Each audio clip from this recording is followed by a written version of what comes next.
All right, guys, it's Coach Q. Welcome back to another episode of The Ride. Quick thank you to Rich, R3, and Fogo for leaving great comments on the Apple Podcast side of things. Also, a quick note, we did have some minor audio issues in the first 2 minutes of today's episode, and it gets cleared up as the episode progresses. So today's guest is Eric Ruppel, head coach of Emory and Henry University.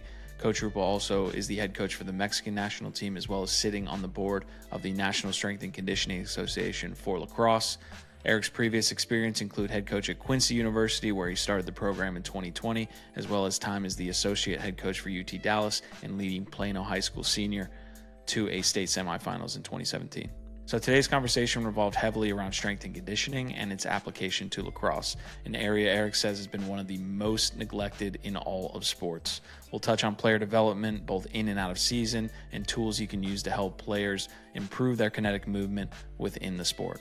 We also touch on Coach Ruppel's work with the Mexican national team and dive into a strong conversation on details surrounding lacrosse's upcoming premiere in the Olympics. As always, hopefully you find some value in it and enjoy the ride. All right, Coach Ruppel, welcome to the ride. Excited to be sitting down with you. I'm catching you in between your study time here for some tests that are coming up. We're going to touch on that here shortly, but excited to have you on the ride. It's going to be a great episode. How you doing? I am fantastic. At this recording, it's Thanksgiving week. I'm off seeing family. I've got some books and some study guides in hand. So in between seeing some family and doing some stuff, holiday stuff, going to be a busy couple weeks for me. Very much looking forward to December 16th. But up until then, I've got a little bit of a wild ride ahead of me. Yeah, there's a few things that I want to hit on in this episode, man, that we're going to kind of really dive into. One is your work with the NCSA. That's the work that you're studying for right now, actually, but kind of how we transition that to, coaching and teaching lacrosse players and how you implement that into your program. We're going to touch on the Mexican national team, which is an awesome topic. We're going to touch on Olympics, and that is all, kind of getting wrapped up with your work at Emory and Henry and the work that you're doing there. So you got a lot on your plate, sir. We'll see if we can try to get through it. Go ahead. Yeah, at this point, I just eat, sleep, and breathe lacrosse and sports. And it's great. We have this saying on our team, I don't want to butcher it, but how thankful am I to be exhausted for something that I only dreamed of?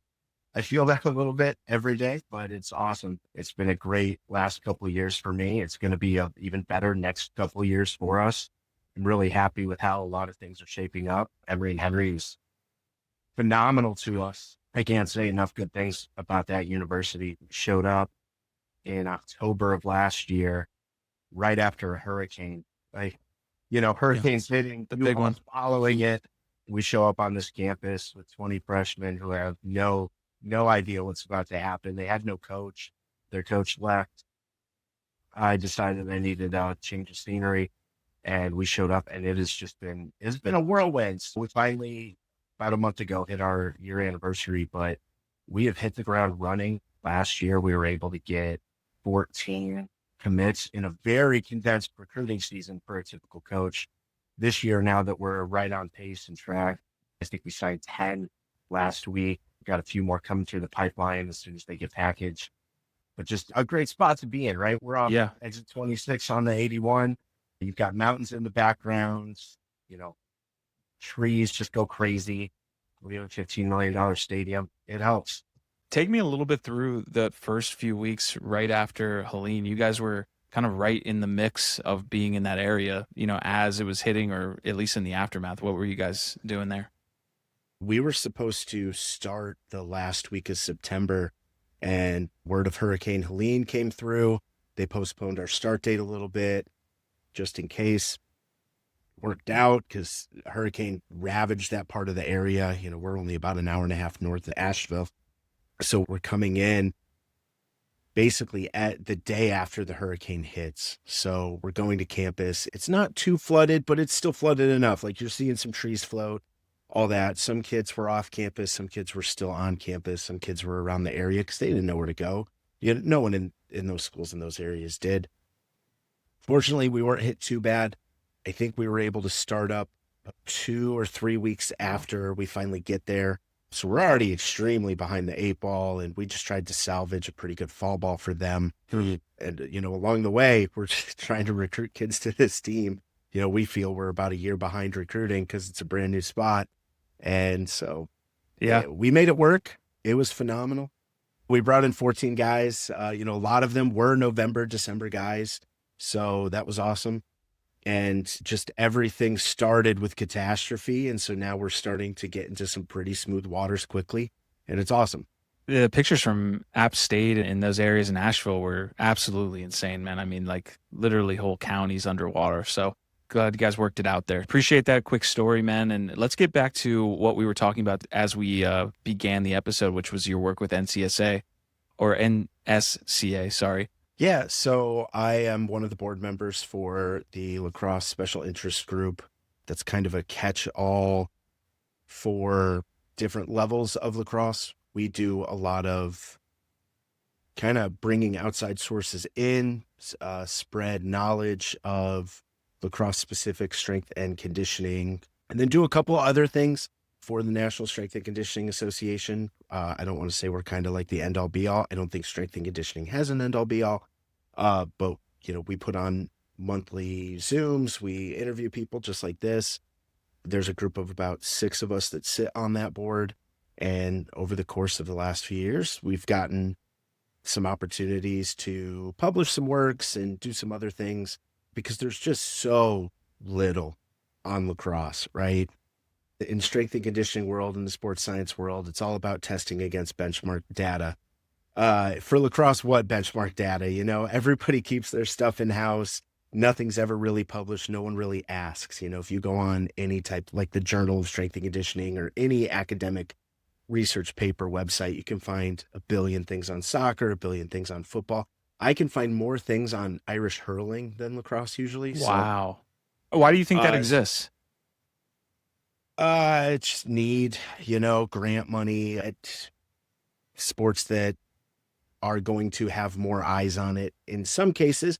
But with the work we've done, that's starting to change. So a couple of years ago, Human Kinetics and the National Strength and Conditioning Association wanted to include lacrosse as a focus sport in a lot of their published works. They went through a whole gambit. They did new series for the developing series. It's developing the core, power, etc. And then the powers that be got the essentials of strength and conditioning for lacrosse as its own standalone book. So I think it's coming. It definitely is coming. There's more research now for lacrosse than I think there was for the last 20 years combined. But it takes a lot to get those things moving. You need the right tools, you need the right researchers, you need the right strength and conditioning coaches who want their information published. We as coaches and strength coaches can usually find it. Strength coaches are pretty open to each other. Coaches, not so much, but strength coaches are. So usually you can find some benchmark data, but nothing really gets published.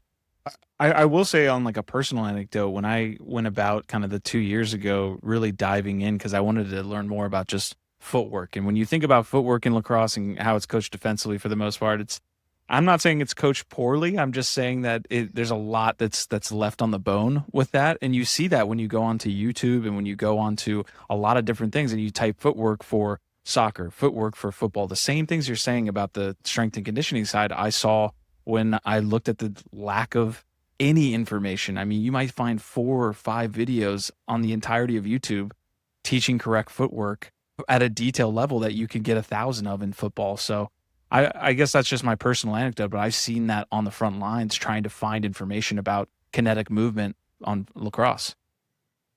Yeah, absolutely. And a lot of it stems from track and field, from a running standpoint, from gait mechanics. Every track and field is going to be the gold standard, but a baton is substantially smaller than a lacrosse stick. And there are some upper body situations that change when you are cradling a lacrosse stick and running 20 miles an hour. I think there's a lot of work being done right now in just various locations of America that are really starting to emphasize proper technique, proper footwork, proper mechanics. And I'm all for it. I know a lot of coaches have differing opinions, but if it's good enough for an NFL athlete in the offseason, it's good enough for your sophomore in high school, I assure you. When I coached in Texas, we had this place in Frisco called Max Speed and Strength. Old NFL wide receiver was running it, and our guys figured out footwork. We'll just generalize that as footwork substantially. And now there's a couple places in Dallas that really focus on it from a lacrosse perspective. I don't know if you've talked to them or not, but like, the Barn is doing great I things. love their down in Instagram Dallas. work. Yep. Yeah, early elevation, the Barn doing great things, and they're starting to pop up all over the place. And as someone who is recruiting young athletes to go to college, I cannot emphasize it enough at this point, because the first thing we do when we get them as brand new freshmen in college is now we have to do injury assessments. And 20 years ago, I don't think that was necessarily the case, but now it is absolutely the case. We are doing mobility tests. We are doing flexibility tests. We're just doing everything to make sure that these guys won't get hurt, or if they were hurt, and who knows what the athletic trainer, who knows what the doctor said in high school, to make sure that they won't be prone to re-injury.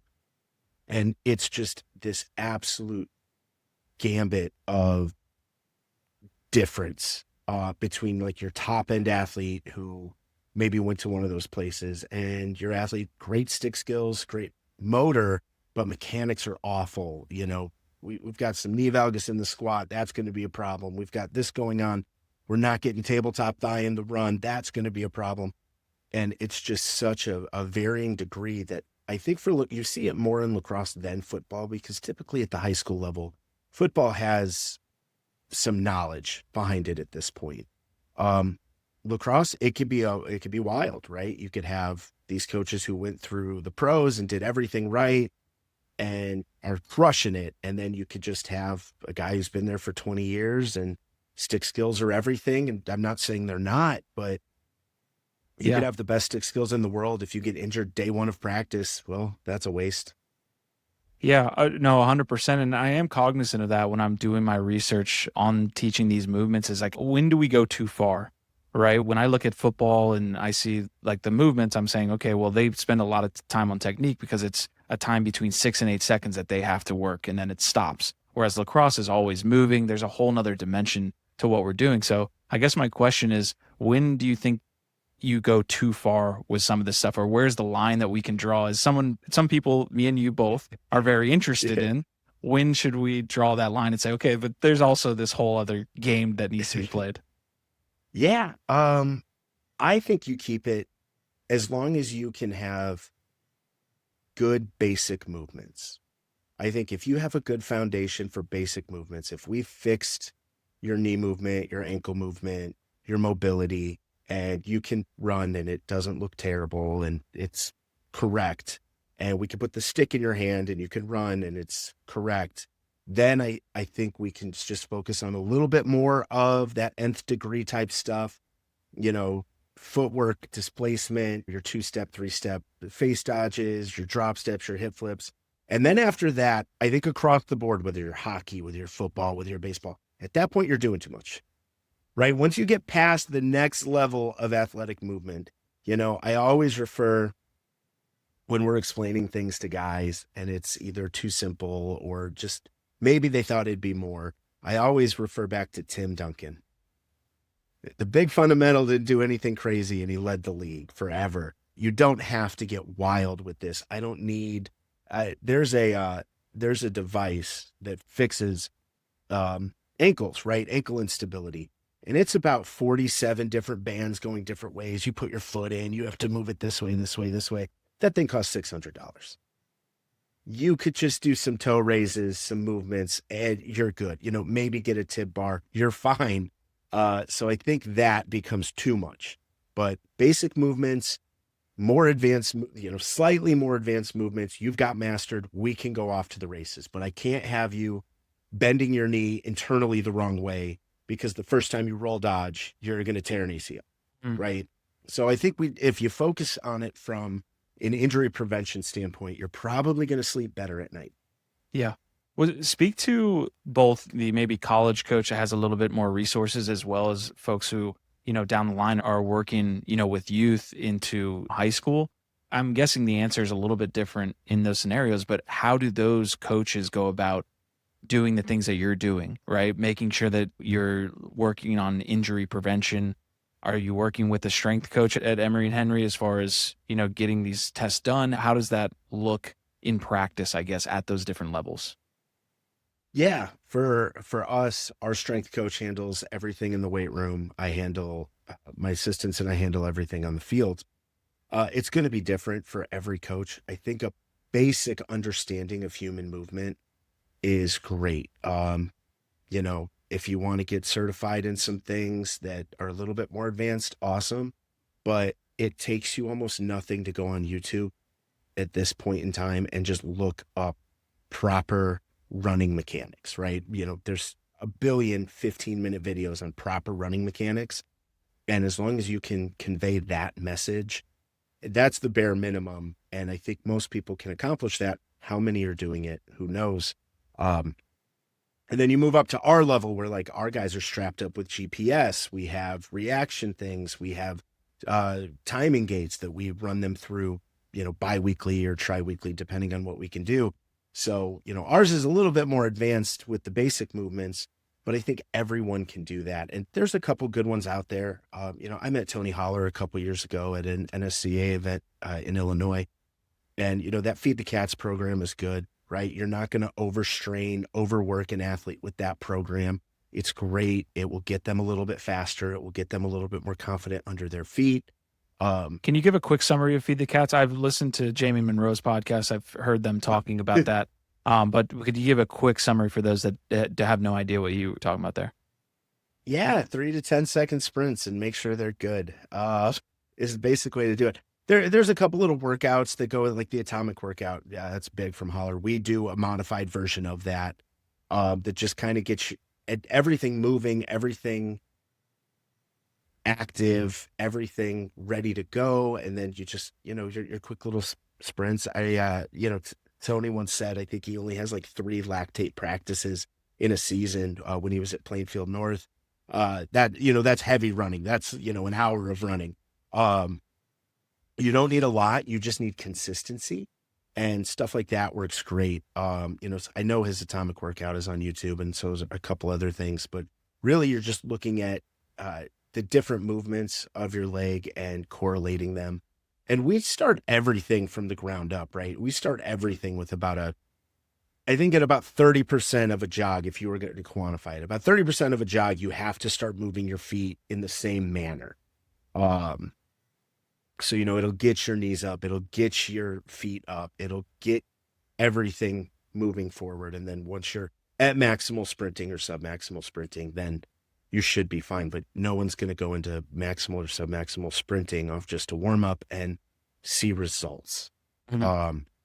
Especially if it's a younger athlete who, we're long gone from the days of going outside and playing. We don't have to want to bring that back. Like it's done. It's over. So these kids are really only being taught to run in youth sport, maybe physical education classes. Maybe I know I used to be a PE teacher. Strap on the flags, let's throw a football, right? I wasn't really teaching, gait analysis to 12-year-olds. But yeah, if a coach just wants to just do this much research, right? Nothing is super strenuous. 15 minutes, 30 minutes of research. Just make sure your athletes are running correctly and that they're going to do it in a way that's not going to injure them, right? We already play a game where we hit each other with sticks, and your chance of, high level injury is already great, right? Things happen. But if you can keep your soft tissue injuries to a minimum, you're going to have a better season. Yeah. I like the idea, of I like a lot of things that come from Jamie Monroe's mouth, and the Feed the Cat system is one of those that he picked up obviously from another individual. But the idea of just making sure that you're running full speed a certain amount of times per week, and that idea of like training your body so that you don't therefore get a soft tissue injury because you don't do that very often makes a ton of sense for me. But from the perspective of, doing other trainings and things that you employ in your own program, like what are other things that coaches can do to kind of train their athletes in that type of way where you're, getting after it and kind of injury prevention based? Yeah, segment it, right? Your first 15 minutes, run. It doesn't have to be hard. It definitely has to be fast, but it doesn't have to be hard. But I mean, how many of us, we've all been victim of it. Run your laps, do your warm up, and then stick skills, right? And we've all done it. And some still are doing it. We start after our warm up with running. And it's not meant to, destroy them. It's not meant to work anything more than just their footwork and their maximal speed, right? We're not running them for 20 minutes. We're not exhausting them. We are just doing, basically sprint training for 30 minutes, super calm. And we get the best practices after that. Because after sprint training, then we'll go into stick skills. And, stick skills are a little bit better then because their whole central nervous system is already firing. So now it's a little bit more confident in the hands. It's a little bit more confident with their feet. But we typically start most practices, almost every practice in the springtime, but most practices in the fall with some sort of sprint training. Usually lasts about 20, 30 minutes. It varies tremendously depending on the date. We don't just stick to the same old script. Guys get bored. We all get bored. We've got ones where, we have to like bump and recover. So hit each other, land, plant, and go. And all we're trying to do is get their reaction time up and their sprint mechanics off of a stabilizing step Contact forward. But we do a lot of curved running, right? How often are you running in a straight line in lacrosse? Never. Well, we don't need a massive amount of change of direction. That's a lot of 2D and 3D movement, but curved running, great. Just so many things that make them move. Yeah. What would you say to the coach that says the 20 minutes of spending time on something that's not playing the game is maybe not useful, a good use of that time?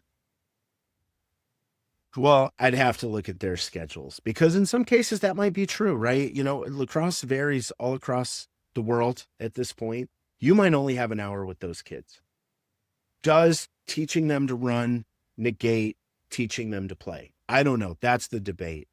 Now, if you do have ample field time and let's just say hour and a half, 2 hours, why not? Right? Yeah, I assure you, an extra 10 minutes of sixes or an extra 10 minutes of man up, man down, or whatever drill you're doing isn't going to match. It really isn't. These kids get it over time. Usually takes 4 or 5 days to install something.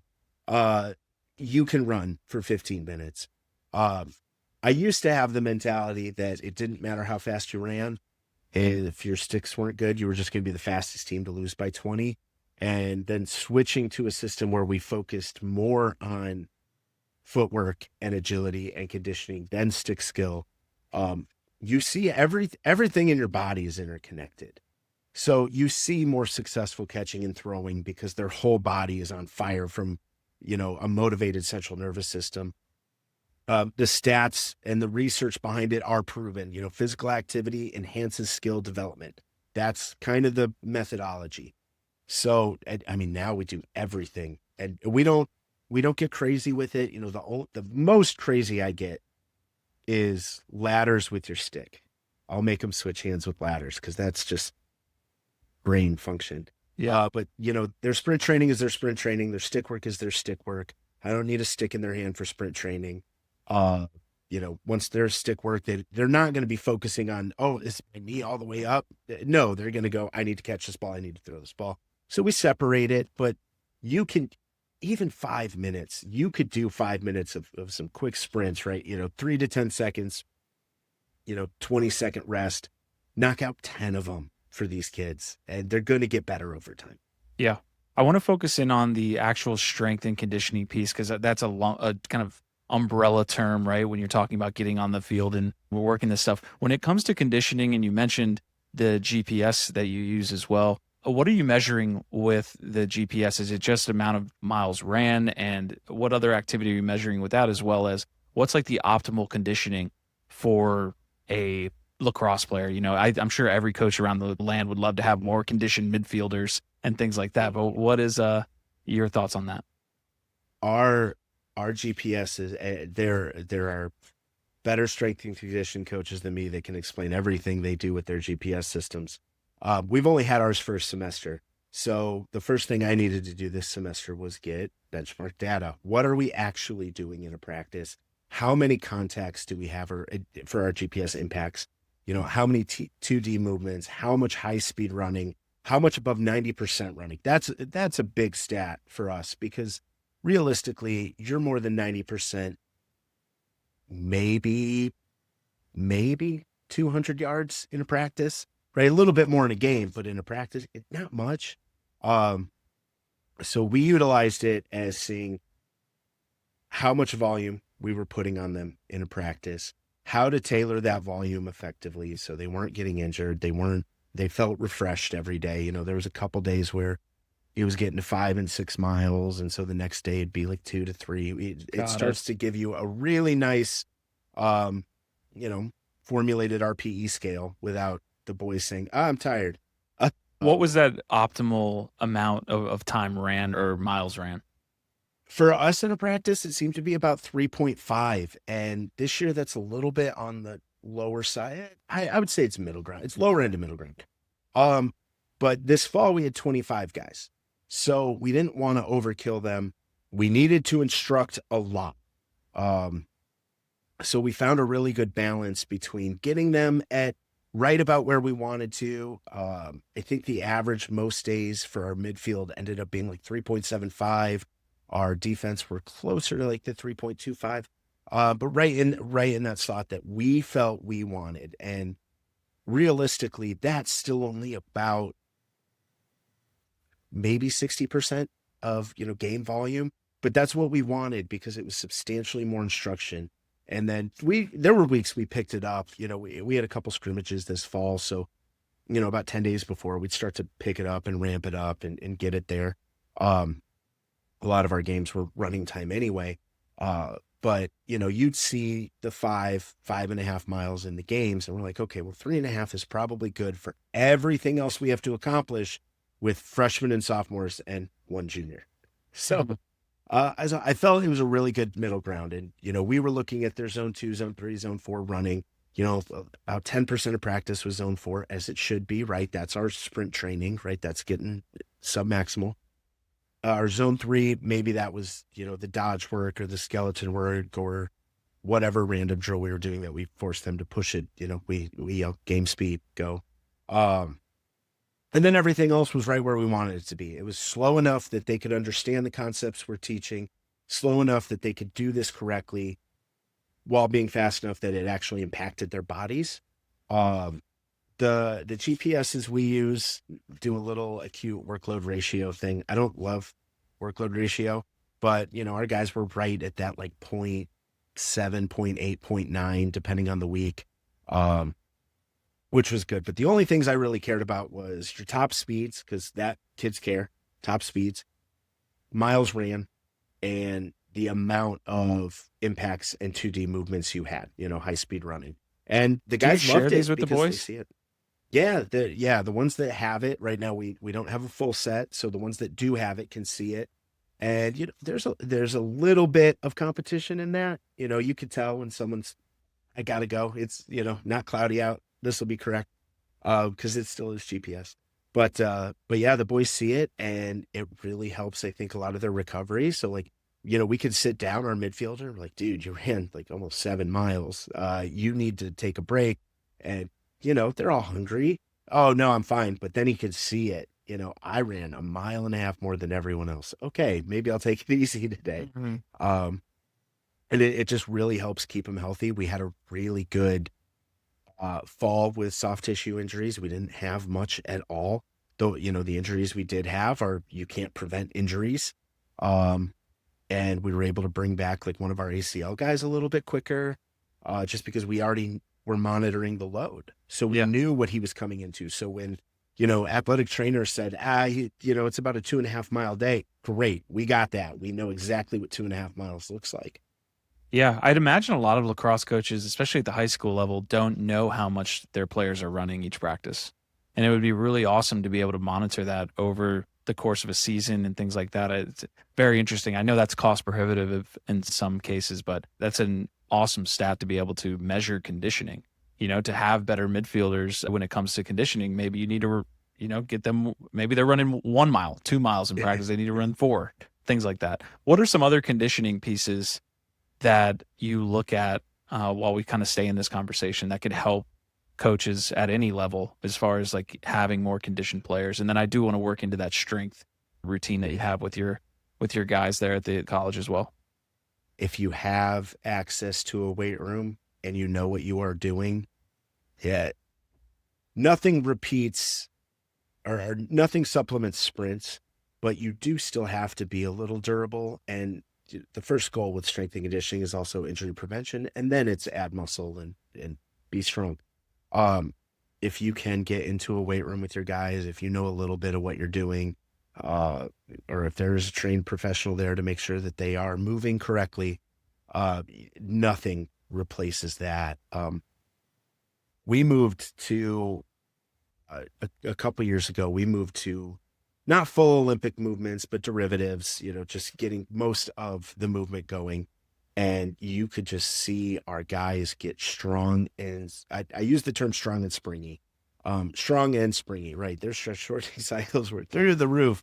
And it really showed on the field, because now you can protect yourself a little bit better, right? As a lacrosse player and as a contact sport athlete, you have to be able to protect yourself. And the first method of protection is being able to run away from someone, right?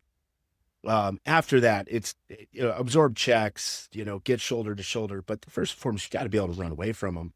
And watching the progressions in the weight room from starting to have a little bit more of, I don't want to use the term advanced, but for the purposes of strength and conditioning, a little bit more advanced of a weight training program, mostly plyometric based.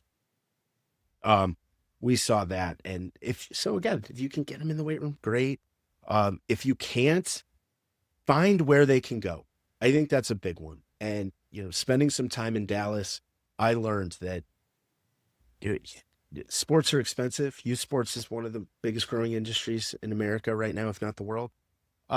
You'll find a place that they can go to. And yeah, you'll pay a little bit of money, but what you're going to get out of it is tremendous. Less injury, better movement, talent aside, longevity of the sport.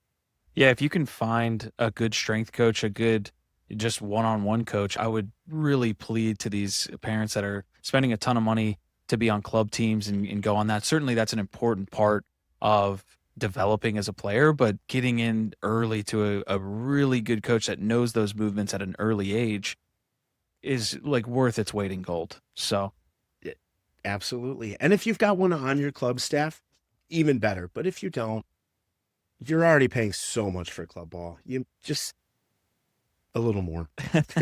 Just a tad more. Let me rephrase the question like this. When it comes to strength and conditioning, which we've been kind of covering for the last, I would say 15 to 20 minutes, what are some things that you see or know that lacrosse programs are doing that is probably something that they should move away from? Or like, what are these things that traditionally lacrosse teams have done that we should maybe move more into in the future, doing less of? It's a good question. I'm on the higher end of lacrosse strength and conditioning. Our board is Great Britain's strength and conditioning coach, USA's strength and conditioning coach. I don't see a lot of, if the strength coach is good, I don't see a lot of issue currently, because lacrosse at its absolute base level, if you are a brand new strength and conditioning coach, you just got your CSCS, you just graduated, you definitely did an internship somewhere, cornerback and secondary football defense lifting. That at its core, great. Lacrosse covers 90% of that. A little bit of, soccer conditioning and stuff like that, you'll be even better. I think we do a good job as a group informing and instructing, and I think lacrosse as a whole is hungry for that. So over the years, we've had a lot of those questions. I think there's a couple things that I don't need to see anymore. I don't care what your 1 mile, your 2 mile, your 5K tests are.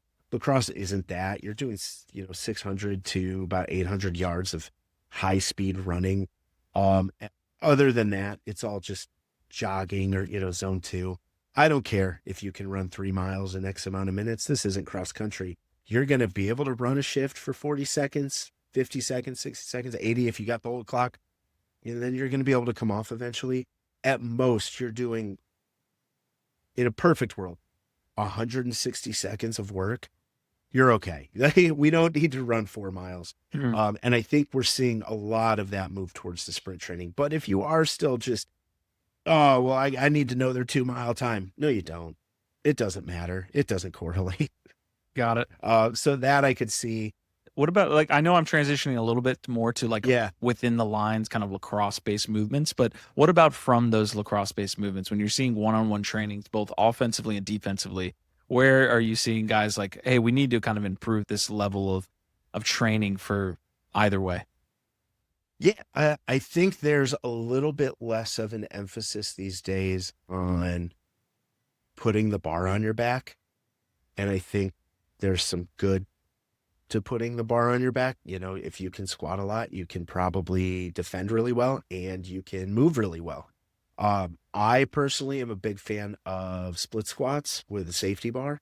I think that's the best method of success. Cal Dietz from Triphasic Training, Minnesota Golden Gopher Team USA Hockey, he does that, and it's tremendous because you're already in an athletic stance, and if you can squat 315, 375, that's awesome. But you're doing it, flat-footed essentially. You're in no level of athletic form.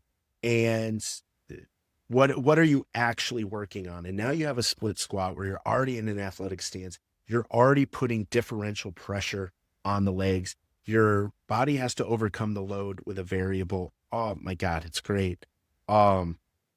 I think those are things that we typically stick to, the good old fashioned squat, bench, deadlift, and, 3 sets of 10. There are coaches out there that are doing that. I think athletics as a whole has moved away from that, and for good reason, but at least it's something. Yeah. But that's kind of what I see. I know that probably doesn't target the question as good as it should, but from what I see, a lot of lacrosse coaches, strength and conditioning coaches, the one-offs, they are doing a phenomenal job of starting to talk to each other. And, oh, you do this? How's that working? And if you have data to back it up, even better. If it's like, well, we saw, eye test improvement.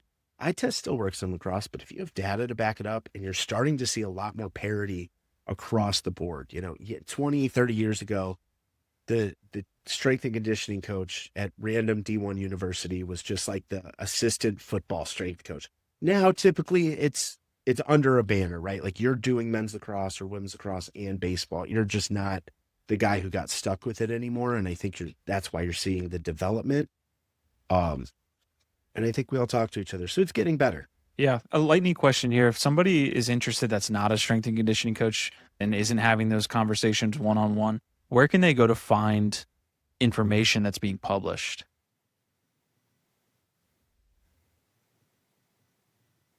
I got to remember what we call it. I can edit this part out. You're good. Yeah, perfect. NSCA _lacrosse SIG or on LinkedIn. We are the NSCA's Lacrosse SIG. We host monthly meetings. We usually do an informed discussion panel at, the yearly convention. But those Zoom meetings, we let anybody attend. The Coach's Crease, I knew it was the Coach's Crease. Coach's Crease, we typically try to do it like the first Monday or second Monday of the month. Right now, strength and conditioning coach from Lindenwood, Colin, runs it, and he does a phenomenal job of what is pertinent to the moment, right? So it's January, it's February. We're talking about return to play. We're talking about entry points in the season. We're talking about what we're programming or what we're doing to get these people ready for the end of February, March, April. In August, we're talking about like form movement and focusing on these things. So for your everyday listener that wants to know more, it's an hour once a month. We record them. You can watch them if you can't make it. But it's a tremendous learning opportunity for those that do want to get into it, but maybe don't have necessarily the background. And we won't make you talk, right? It's in Zoom format. We're all, giving our 2 cents. But if you just want to sit quiet in the background and learn and listen, write down notes, great. More power to you. Yeah. Great resource. Appreciate that recommendation. Just kind of wrapping up this conversation, or at least we want to get into some national team stuff as well Yeah. as your work across your coaching career. But as far as kind of the timeline, and I think you mentioned it there, is like we're kind of in that preseason mode, like we're, a couple months out from the start, few months out from the start of the season. What does that timeline look like? This doesn't have to be a elongated answer, but from what coaches should be doing with their players at these certain intervals, what does that look like here as we sit in, November, December, and into the season, January, February? Well, we're D2. All we can do is really check in on them. Everything is optional. Yeah. We check in on them. We gave them some parameters. Our strength coach gave them their winter packet. Our captains will stay on them.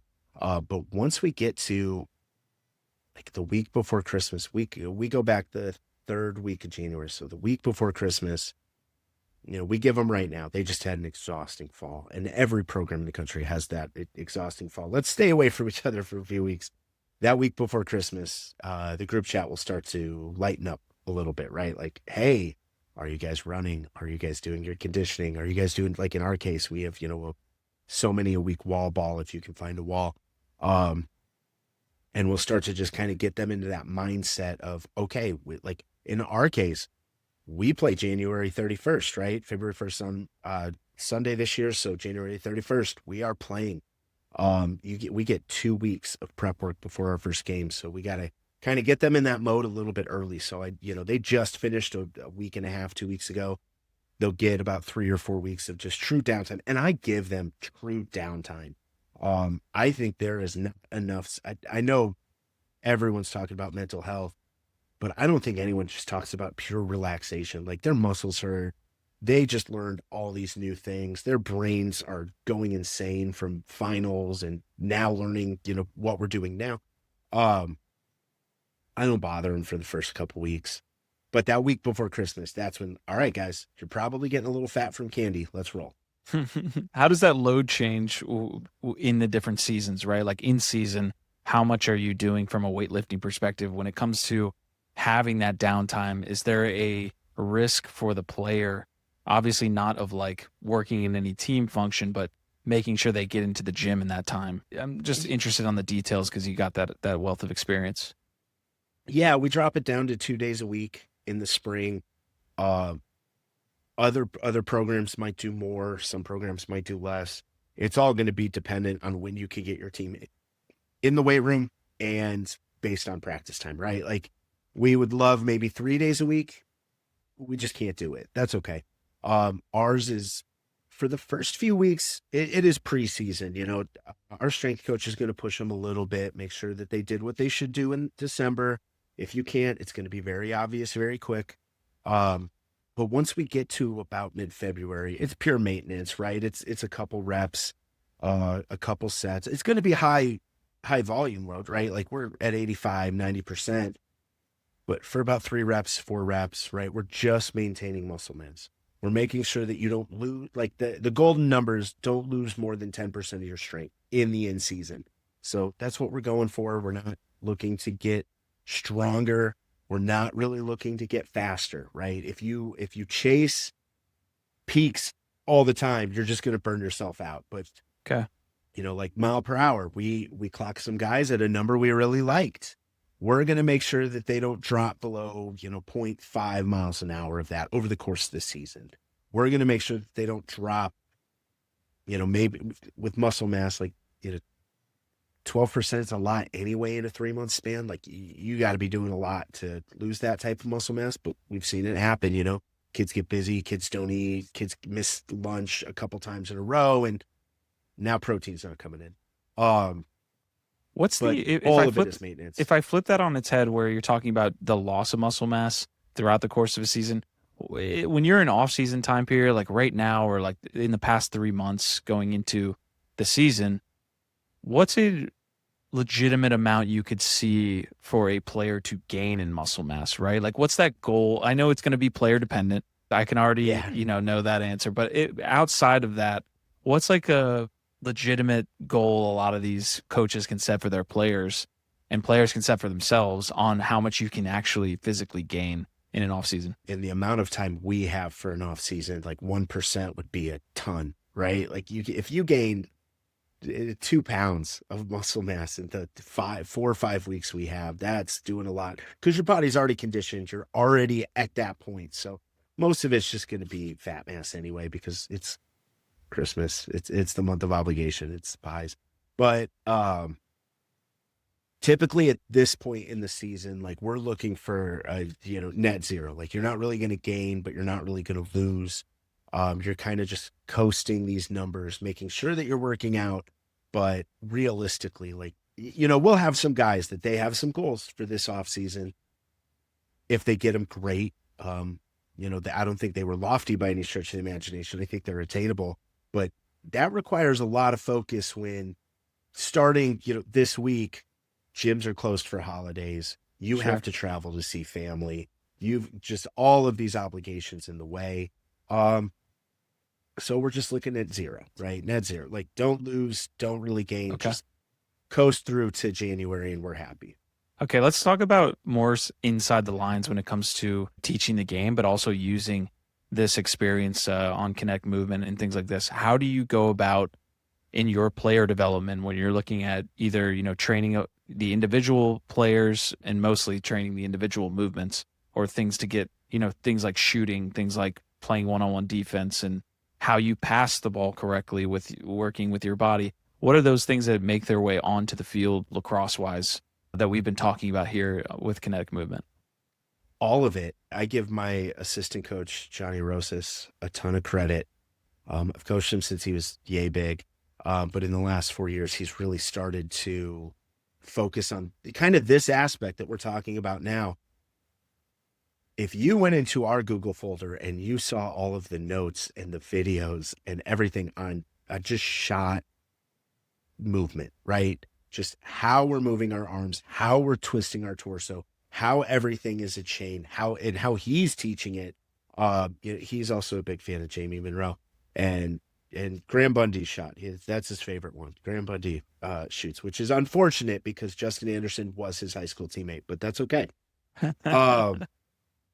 But just how he is going about teaching these guys to go, chain up and get as much velocity and force on it as you can. While What do you mean by accurate. chain up? Like, from your feet all the way up, right? Okay. Like using your full body. I mean, how many kids, even at our level, you see it all the time. Like how many alligator arm kids do you see? And just teaching them to just be a spring, coil up, and then fire. He would be able to get into it way more than I do. He's perfected it. He teaches the shooting, but watching it happen while I'm just running over here and like approach. It's great. We have seen, because we track mile per hour. I think that's just the safest way to do shot speed at mile per hour. We don't need anything crazier than that. And from the span of about August to November, every guy gained about 5 or 6 miles an hour on their shot. And some of them weren't shooting slow. We have some low 90s become high 90s. In different aspects. Go ahead, though. You were going to ask. No, I mean, I would just love to. I know you were saying your assistant Rosas is the one that's working with these guys, but Yeah. Is there anything that you could give for those offensive coaches that want to add 5 to 6 mile an hour, 10 miles an hour to their player's shot? Is there anything you can give us on what he's teaching? I mean, it's all in your hips. We start them. We don't put them on their knees or anything. When we were kids, we learned, shoot on your knees. It makes you twist. We don't do that. He's got a cone triangle pattern where they have to step over a cone, swing to a cone. His big one is utilizing the full body movement, like you see in hockey, like you see at the pro level of lacrosse, and forcing them to do it whether they want to or not.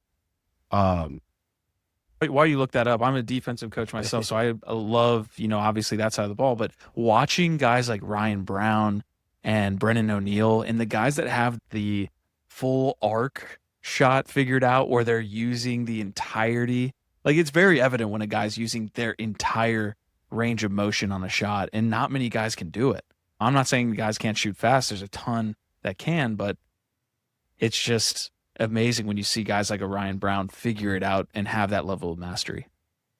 Can I share my screen? Yeah, I mean, Johnny has gotten so good at just watching everyone's shooting mechanics. And then because he's been stuck with me for so long, now he's figuring out. I mean, he has a degree in health and human performance from Adams State, but now he's actually seeing the muscle movement, what goes to where. And so, like, this is just one of probably 8 things. I think this was him breaking down Jamie and Graham Bundy's. This is shooting mechanics from the JM3 podcast. If there's any quick notes on here, the text is pretty small. So what is it basically saying up there at the top? Like, it looks like those first 4 where you have podcast notes. Okay. Yeah. So, like, just talking about the different release points based on, he was explaining it to our guys while watching the clips, of course. Got it. But like application, like everyone loves step down shooting when going to the field. If you can get your step down shot right, you can get your on the run shot right, but let's focus on one over the other. And so teaching our guys to shoot from more of a static angle than moving and then moving. And of course, obviously we're going to be on the run most times, but this is just one of about 10 notes he did. This one doesn't really give too much away because it's stolen from a podcast. So it's not really original work from him, but just the time he took to break down everything in a way that our guys, everything has to be digestible, breaking it down so guys can understand why we're bringing it back, why we're coiling, why we're stepping where we're stepping. Cause all these kids they go to a cage and they just shoot, right? Mm-hmm. They're not worried about their feet. They're not worried about their knees. They're not worried about their hips. They're just worried about hitting 20. And so when we first start teaching this, we teach this on tennis courts because there's no focal point. There's no 6x6 on a tennis court, right? There's just the wall and the windscreen. And so just shoot it against the windscreen. We don't care where it goes. We don't care what's going on. We just need you to get the motion right. And we shoot it with tennis balls. If they go into the street, no one cares. And then that way they gain the confidence of the movement structure. So then when they do go to the cage, they've got the movement structure and now they're adding the aim. Mm. There's one piece that I see on here. It says learning to shoot with the opposite hand benefits the strong hand because counter rotation adds torque and power to the opposite side, which I think is a really interesting, that's a little bit of a carrot to dangle for these players because a lot of guys want to do that, but it's like, hey, you can actually add miles per hour to your strong-handed shot if you work on your off-handed. Right, because your core is going to twist substantially more in your dominant side. Just picking up things, moving. I'm left-handed, so I'm always stretching this direction. But if your core is symmetrical, it's gonna twist a whole lot more. Another one that I want to point out real quick, and then we can hop out of here. For those of you that are watching, the text might be a little bit small, so we can definitely figure out a way to get this to you guys if you would like it. You guys could either, comment, you can DM me on the ride.talk on Instagram or something like that. We could figure it out. This one says these clip angles are fantastic for studying in slow motion and frame by frame. Bundy's form and technique are what you should strive for. And I love that he talked about frame by frame, slow motion, because when I first started looking at defensive footwork, there's none, for lacrosse specifically, none of it. There's this idea in lacrosse that you have to just go out and play, right? It's like go out and drop step and not teach the kids what a drop step looks like. And then sometimes, dude, and this is my biggest pet peeve, I see guys teaching that drop step at X where they're physically making the kids turn 180 degrees and run the other way. It's like, yeah. Is that what you want from your defender? Don't you want a little bit of a kick step or a little bit of a mirror step? And then run up the hashes or run up the arc there or the rail. But yeah, sorry, I just went on a tangent, but I love that he talked about breaking it down to that minute of detail because that's what I feel like you were talking about it in the beginning is that we're missing some of this stuff in lacrosse. Yeah, absolutely. So yeah, shout out Johnny. Good job. I've been fortunate enough to go to some D1 practices. You've been a D1 coach.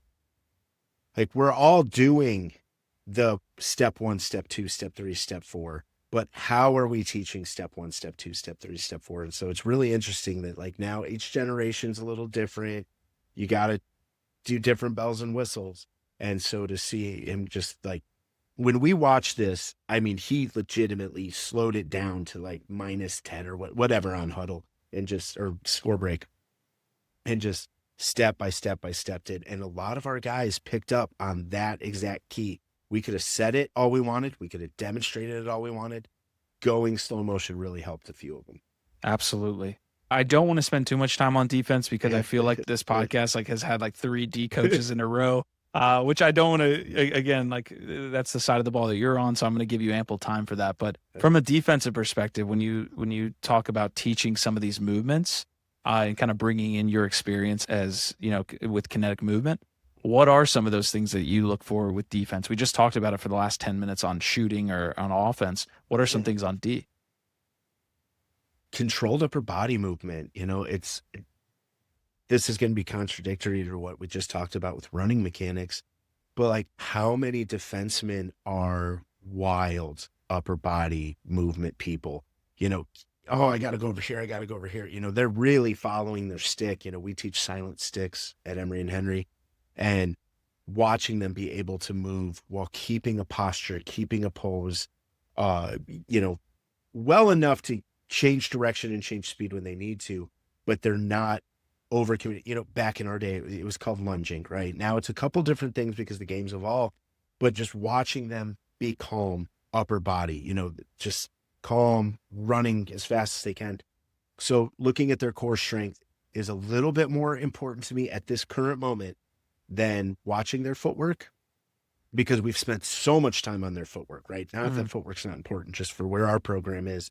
They're doing good. So now we're watching their upper body core movement and seeing if they're leaning too far forward, seeing if they're, correct in posture. Maybe they're too right side up, right? There's a happy middle ground, about 20 degrees or so. Watching how their upper body is reacting to their hand movement and arm movement. I think that's crucial. I was watching, everyone steals from Instagram now. Everyone can say it. I forget who I was watching, but there's an Instagram clip of, I think it was Earhart, and you just see him destroying, but his body stays parallel the entire time, right? He's in control the entire time in these clips, and just sticks over here. Okay, now I'm going to guard you there. But his center plane of mass didn't change at all. And so he was able to stay balanced the entire time. And I think we lose a lot of that. I mean, we've all seen it. How many times does defenseman go over for the takeaway check? His body's completely turned now. He's angled in a different direction. Now his momentum is going that way, and he's beat. Yeah. So if your body is centered, your upper body is centered, your center of mass is going to stay on that line, and that's beautiful. So moving forward for us in the spring, that's kind of what we're looking for. We only have a couple guys that maybe I would say over pursue anyway, but that's our look for spring, because it was susceptible for our freshmen this fall, right? They didn't know any better. We threw them into a game. Here we go. And then we spin over, we get taken to the rack. Yeah. So now we have to learn on keeping upright posture. So that's what we look for. Other than that, if you have good, go ahead. No. I would say that what you just kind of laid out about, getting turned essentially and having somebody inside roll you. I've been working with my defensive guys of trying to define this area around the paint that's dangerous, and trying to explain to them look, if you have really good approach, you have really good footwork, you have really good, when you hit them the first time, you're good, you're going to have the opportunity to finish. You're going to be in phase to finish on the ball. And in those areas, it becomes more of a wrestling match. And you see that wrestlers are really, really good at playing what you're talking about, having a balanced posture whilst also moving. And they learn that from wrestling. And so I don't know. I've just been getting more into this concept of teaching guys to finish around the cage defensively, and trying to tell them look, this hand fighting that you're doing, whether it's a V hold, revo, cross check, this is all wrestling at this point. And I don't know. Do you have any thoughts on that? Well, coming from where I came from in high school, our wrestling program was phenomenal. Wrestled 160s in high school. Okay. Yeah, absolutely. I mean, I was looking at a stat the other day. It's funny you mentioned this about wrestling. It's 1 in 3 NFL linemen at the high, Pro Bowl level wrestled in high school. It is an absolute just understanding where you are, where your body is positionally, where you could be attacked or where you can attack. I just think everyone should wrestle. And our guys that did in high school, it shows. Yeah. But 100% correct there. It really does showcase. Hold on, please. it really does showcase dynamic movement Yeah. in athletes. Center mass is everything, and wrestling teaches it probably the best. So that in golf, like if you ever watch golf swingers, golfers, uh, driving and stuff, like man, they've got body mechanics figured out. I know it's not a very impactful sport, Yeah. but just watch all these like TPI guys and all the Instagram golfers talk about like where their center plane is. I think that correlates great to lacrosse. What would be your top 4, and this can be a lightning question, it doesn't have to be long. What would be your top 4 sports in order that you would want your players to play that correlates and translates to lacrosse, either movement or kind of the game in general? Oh, okay. So not lacrosse, like anything but lacrosse. Yep. Wrestling first and foremost. Football. Football from a programming and everything, footwork, they've got to figure it out. Football is great. It's going to make you tougher. It's going to make you understand foot movement. I don't know if there needs to be 4. I personally played soccer and football. I liked soccer. It kept me in shape. It really got me to move around the field.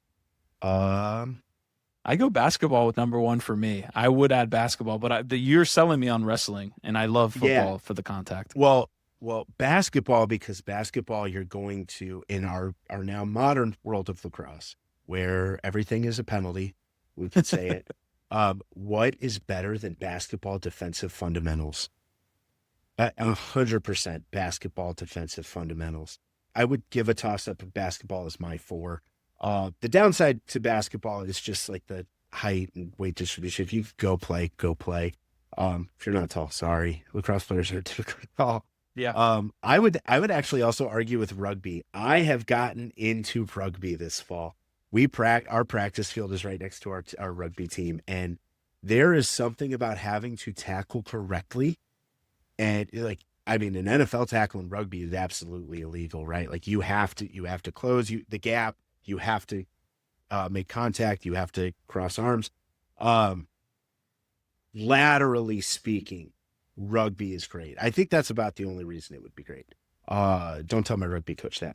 But, when we talk defense, we have to talk laterally, right? Yeah. You have to be able to move laterally. And watching these rugby players do it is impressive. But same with basketball, right? Basketball, you have to move laterally. We have to jump out of this conversation because I do want to get to the Mexican national team and the work you're doing there, as well as the Olympics. We talked for a little bit in person, and for someone who, is a lacrosse fan, obviously the move to the Olympics or like the announcement was awesome. But there's all these like little minute details that you were telling me about that I had no idea about. I'm sure a lot of people don't. So I love that we got to break down, all of that strength and conditioning and kind of the minute movements. But let's move into this piece. What is the work that you're doing with the Mexican national team now? And, let's get into the Olympics. Yeah, so we're gearing up for Palace Sixes in Puerto Rico this December. I coach the Sixes team and the field national team.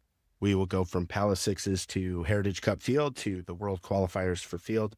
I like the direction we're going. Our U20s just had a phenomenal go in Korea. They finished 10th. So our player pool is getting pretty deep and pretty effective very quickly. From an Olympic standpoint, we'll see. There's a lot we still don't quite know. We do know it's 6 teams, right? I don't think anyone, that's how they bid it. We have to be happy that lacrosse is in the Olympics and will most likely stay in the Olympics for a while. I think we're to that point, especially with what other countries are doing. But it's going to be 6 teams. How that's going to be decided, I think they're still working on that now. I don't think there has been an official, this is how you're getting in yet. So we'll see. We know USA's in because we'll be in LA. So they're gearing up for it. The rest of us are just kind of patiently waiting and doing what we can. Like for us at Mexico, Palace 6 is going to be a great opportunity. We just went to Canada last month, played USA in Germany and some of those good teams, and saw kind of where we land. We like where we land as long as we've got some time to prepare. So we'll see. Yeah. So real quick, explain this 16 concept, because basically you said it might change in 2032 as well, but basically 2 teams per region is what is being on the table right now, is what you kind of laid out. It is what we're thinking. Nothing has been set in stone yet, but based on how other sports qualify for the Olympics, I could see the IOC doing that. I don't want to fully speculate because who knows what will happen. If you've noticed, everyone has started announcing their qualifiers, and there's a little asterisk under all of them that says pending IOC approval. So let's just see what they decide. But I think it could be a 2-region format or a 2-team per region format, and rightfully so. If you break down your regions into North and South America, Europe, and then Asia and Oceania, where on earth is Australia not in that conversation, right? Japan is in that conversation. A few of those teams are in that conversation. Europe is a free for all right now. Every team has gotten so good at sixes on the European side. Germany's phenomenal. Great Britain's phenomenal. Ireland is phenomenal. Who would you predict gets in? Who would you predict gets in within Asia and Europe if you had to make a prediction in this format? Oh, you're going to get me in trouble. Japan, Australia. Okay. And currently watching them play in Canada, Germany, and Great Britain. Okay. That could change, folks. That doesn't mean that could change. That could change. But I was very impressed when we played Germany. Australia has looked the part for 20 years now, and now it's just getting even better. I think we all love watching Japan lacrosse on Instagram and seeing how many fans are in the stands at their college games. I think those are not to sell short any of the other teams. I know New Zealand is coming up. China's doing a good job. Most of the Middle Eastern countries have just added lacrosse, and they'll be in the thick of it by kind of that 30s. But based on what I have seen so far. Okay, yeah, that's fine. As far as like this announcement with the Olympics, how much resources are now going to be allocated to each country? And that changes by country. I already know that up front. But as far as like resources that you see countries potentially putting money towards these like development programs, youth development, academies, all of this stuff, what do you think on that? I think the countries that do it in that aspect, like the academy system and bringing them up from a young age and kind of getting them in a player pool early, they will have a tremendous advantage. Let's call it what it is. There's a reason half the NBA is now from Europe. That is how they do it. There's a massive correlation between, hey, we think you're good, we're going to put you in this academy, and long-term success. Some countries do it different. Like us, for USA, everything's privatized, right? USA Lacrosse operates interdependently of USA Basketball, USA Soccer. They're all under the OC umbrella, but they all operate at their own speed, their own pace, and do what they want. There are pros and cons to each. If you pick a kid at 9 years old and you don't pick the right kid and you send them out of your system, well, you're starting over again. Meanwhile, a lot of these countries like us, we have a player pool, we pick the best ones and we go for it.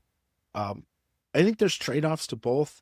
I lean towards the academy system because you're starting to see that run rampant in America with soccer, and it's working. At the end of the day, it is working. So we'll see. I wish lacrosse had a little bit of that. I think it would be an interesting little case study for someone who wanted to try to do that.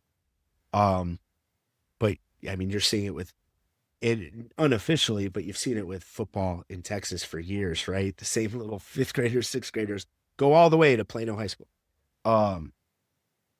So we'll see. The money resource is going to be interesting because some countries went all in, regardless of sport, right? Lacrosse aside, there are countries that care about the Olympics more than others. And some have been very supportive in the ways they can be. Some have just thrown money at a problem. Maybe they're not supportive though. Like, for Mexico, like we have use of the Olympic facility down in Mexico City. We can go down there whenever we want. That's awesome. That's a phenomenal situation to be in. We've got some other training facilities around USA and Mexico, but like we can use it if we want to. It's awesome. Some we'll see. It depends. It just kind of depends on how the country decides to allocate towards international sport. And usually there's a correlation between like how their basketball team does, how their hockey team will do in the Winter Olympics, so on and so forth. Got it. Okay. Any other information on the Mexican national team as you guys go into this tournament and what your expectations are as we kind of continue? I mean, how many times do you guys meet per year? That's another thing I've been interested in.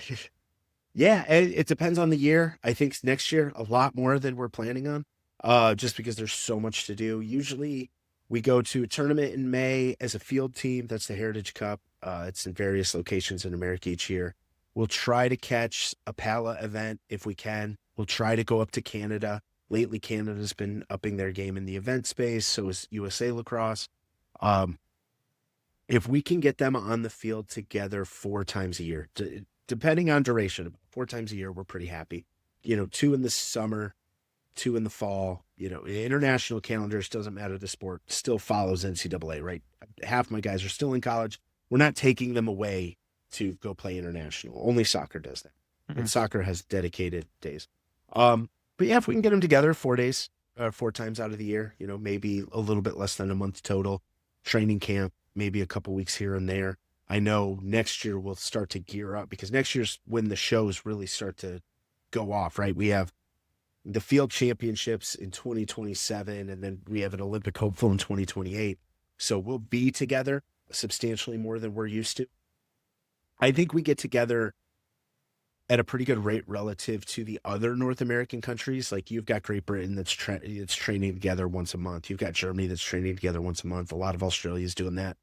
USA's not. Canada's not. We're all flying in and out. The last 3 international events have been on the same flight as John Grant Jr. He's going to Lees McRae. I'm going to Emery and Henry. We're just going in for the days. Gold medal in hand for him and everything. But yeah. How does coaching? I think. Go ahead. Oh, go ahead. Oh, I was just gonna say, I think we get together enough, and we'll see what happens once push comes to shove. I know. I just think as a dual athlete, let's call it, as I have a day job and I'm an athlete, I think we get together enough and we're fine. I'll mention as well, you guys have some of the best uniforms in lacrosse. I mean, they're sick. They got my attention for sure. Shout out Oros. Oh, okay. Oros, Mexico makes our jerseys. How do you coach sixes as opposed to field? What's the difference there? Like a subtle difference in coaching both of those? Less game management. I know the more motor in a sport, the less game management to begin with. But I'm sure you've done, like, you're coaching on the sidelines, your defense, your offense in field. Dude, 30 seconds in a outdoor quote unquote sport, man, if we get 5, and that's the data, right? 5 passes is, I don't want to say a guaranteed goal, but you're like a 70% success rate. 5. Like, come on. We're just, I'm yelling out maybe a couple of our structures. I'm, being a methodical timeout.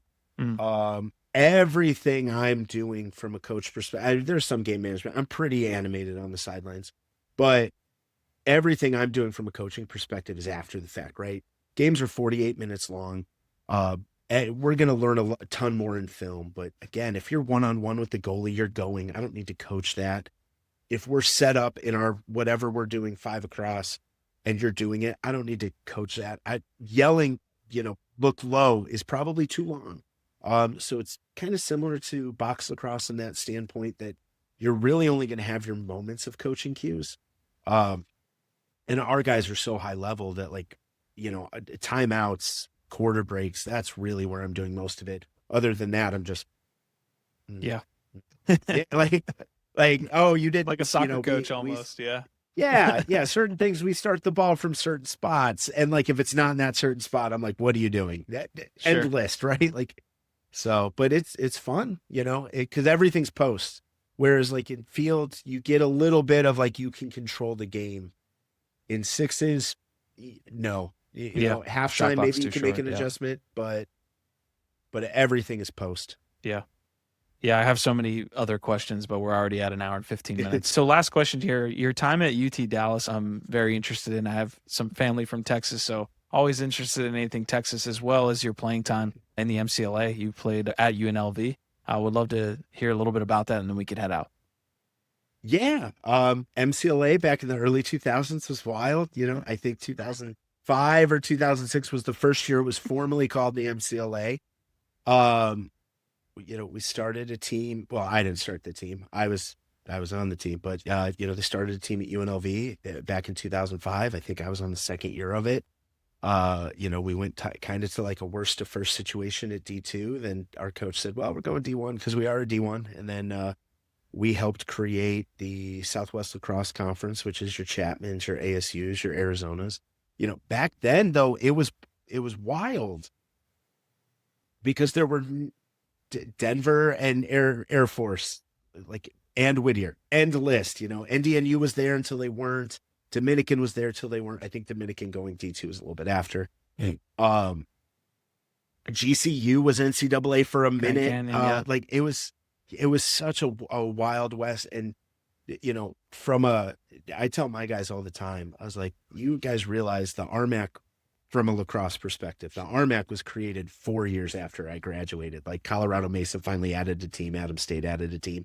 The GLVC didn't exist. I don't, maybe the GMAC exists. The SAC and the Conference of Carolinas were still called the Deep South at the time, right? Like it was just a different world from a recruiting perspective. So most of those West Coast guys just stayed West because why would you, unless a big name school was looking at you? It was going to be cheaper. It was going to be more stable. I do think that has changed a little bit in the MCLA over the years because so many NCAAs have added that now there's probably one close to home. Mm-hmm. Like Southwestern wasn't even thought of when I was playing, and then they went MCLA, and then now they're D3 down in Texas. Now there's a place to play. So, but back then in the early 2000s, the MCLA was a very, very fun place to play. I loved it. When I moved to Texas, I actually moved to coach high school ball. I coached Plano Senior High School, 2017 semifinalists. But UTD was 3 miles away and they needed a coach. I had some MCLA experience. I had a blast. Go Comets. UTD is a wild school. It's very engineering based. Texas Instruments headquarters are on campus. Their chess team was really good. It was a fun spot. Our colors were obnoxious because everybody's got to be burnt orange, and then we were echo green, so we were just smart Miami. Our jerseys were just smart Texas Miami.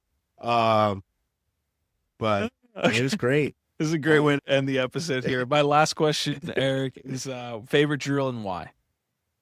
Oh, favorite drill.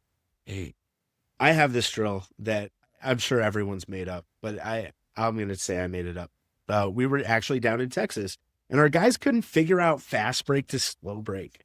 So me and my offensive coordinator at the time, shout out Matt Davis, we're like, we got to figure out something better than just your basic fast break drill to get these guys to figure it out. And so I figured out something called I call them pinball breaks. Some call them fast break, slow break. Some call them 5-on-4, whatever they call them. But I would, roll out the ball and I'd yell break. Okay, fast break, we know we're going. Then I'd roll out the ball and I'd yell 1, and that was the break plus one more on each side so we could simulate a smaller slow break. And then roll out the ball 2, fast break plus 2, defense, 2 offense to simulate a 6-on-5.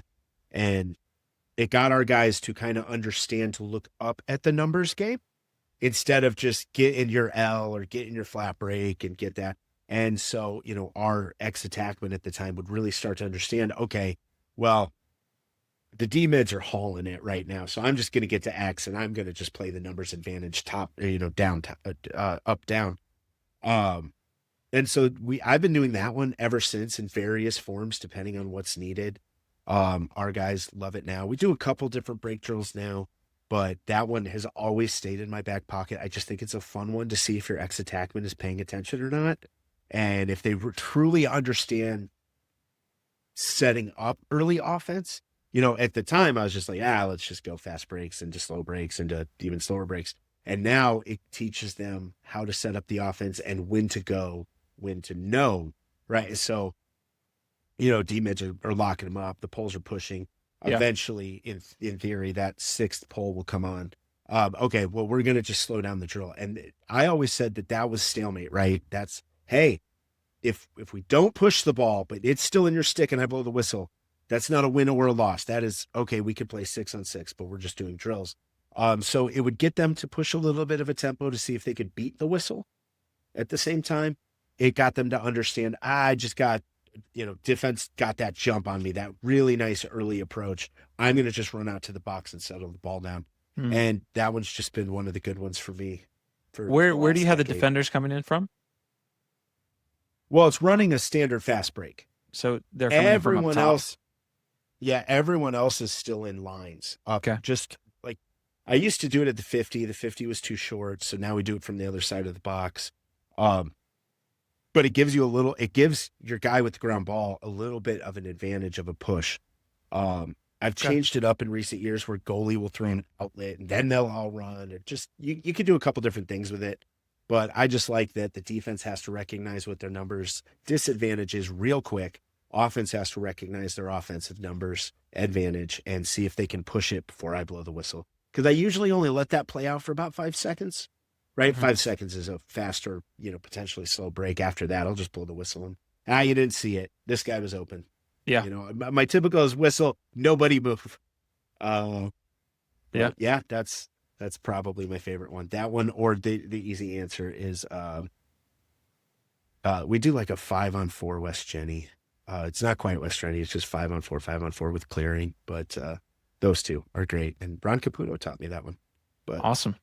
If we can get any links here or like a clip of any of those drills, we'll try to get it to you. If not, no problem. I think Coach Ruppel did a great job explaining those to you guys. Coach, appreciate you joining us here on the ride, man. Really good luck in the tournament here next month with the Mexican national team, and just really excited, man, for the future. So really great conversation. Thank you. Yeah, it was a blast. Thank you for having me on.